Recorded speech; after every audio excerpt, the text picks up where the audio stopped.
अगर आपको अपने बच्चे का रात को बहुत लाउड स्नोरिंग दिख रही है, रात को सांस रुकता हुआ दिख रहा है और आपको लगता है कि उसका आईक्यू लेवल उतना अच्छा नहीं है, सुस्त रहता है, उसको सोने की लगी रहती है, दांत हिलाता है या खुद की मूवमेंट्स करता रहता है पूरी रात और उसका वेट गेन भी होने लग जाता है, तो ऐसे केसेस में उसको पीडियाट्रिक स्लीप एपनिया होने के चांसेस भी हो सकते हैं। पीडियाट्रिक स्लीप एपनिया मेरे हिसाब से as a doctor is more important to deal than adult sleep apnoea. Hello everyone, myself doctor Lavkesh Mittal. तो आज हम बात करेंगे बहुत ही crucial topic paediatric sleep apnoea के बारे में। हम बहुत एडल्ट स्लीप एपनिया के ऊपर वीडियोस बनाते रहते हैं,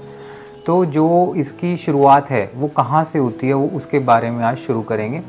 तो एक मोस्ट कॉमन क्वेश्चन जो हर पेशेंट हमसे पूछता है कि सर ये चीज़ हमें क्यों हो गई, तो उस चीज़ का आंसर है पीडियाट्रिक स्लीप एपनिया। हमारे गले में टॉन्सिल्स या एडिनॉइड्स की प्रॉब्लम होती है जिसके कारण बच्चे माउथ ब्रीथ करते हैं। माउथ ब्रीथ करने के सिम्टम्स या तो फिर बच्चा ड्रोलिंग करता है, सोते हुए तकिए पे लार गिरती है, या फिर स्नोरिंग करता है, या बार बार हिलता है, या दांत हिलाता है, या खुद की मूवमेंट्स करता रहता है पूरी रात। तो वो हमें बताता है कि उसकी ऑक्सीजन की मात्रा कम हो रही है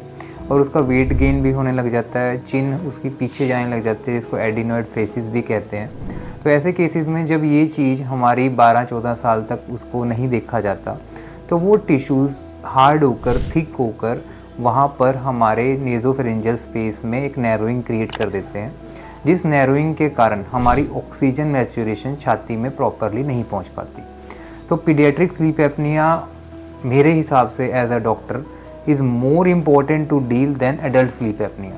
क्योंकि बच्चों के केसेस में आप उनको सीपैप नहीं लगा सकते, बच्चों के केसेस में आप उनको मेडिसिन पे नहीं डाल सकते, because it is their growing age, they have to get their immunity so that सारी ज़िंदगी वो आगे बढ़ें।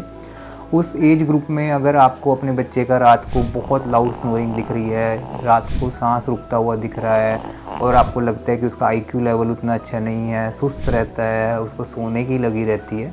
तो ऐसे केसेस में अपने एक नियर बाय ईएनटी डॉक्टर से उसके टॉन्सिल्स और एडिनॉइड्स का चेकअप जरूर करवाइए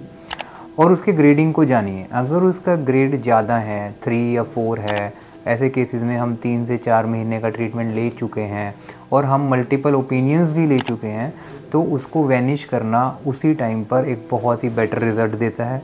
फ्यूचर में उसको एडल्ट स्लीप एपनिया में कन्वर्जन नहीं होती, वरना वो इवेंचुअली जब वो बच्चा बड़ा होता है तो ऐसे केसेस में उसको एक बहुत ही बड़ी सर्जरी भी करानी पड़ सकती है, जो कि उस स्टेज में, जो कि 30 to 40 मिनट्स का एक मेयर प्रोसीजर होता है और आजकल तो वो ब्लडलेस टेक्नोलॉजी के कारण बड़ा ही सेफ़ हो गया है। तो पीडियाट्रिक स्लीप एपनिया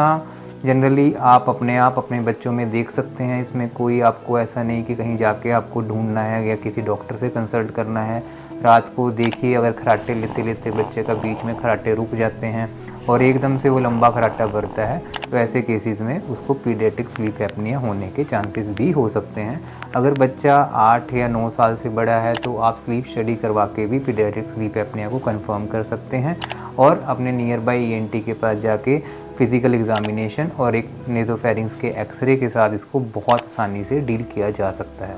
अगर आपको कोई एक फिजिबल ईएनटी या फिर कॉन्फिडेंट ईएनटी नियर बाय आपको नहीं मिल रहा, तो नीचे दिए हुए नंबर पर संपर्क कीजिए, हमारी अपॉइंटमेंट लीजिए और हम फेस टू फेस इस बात को डील करेंगे। Thank you.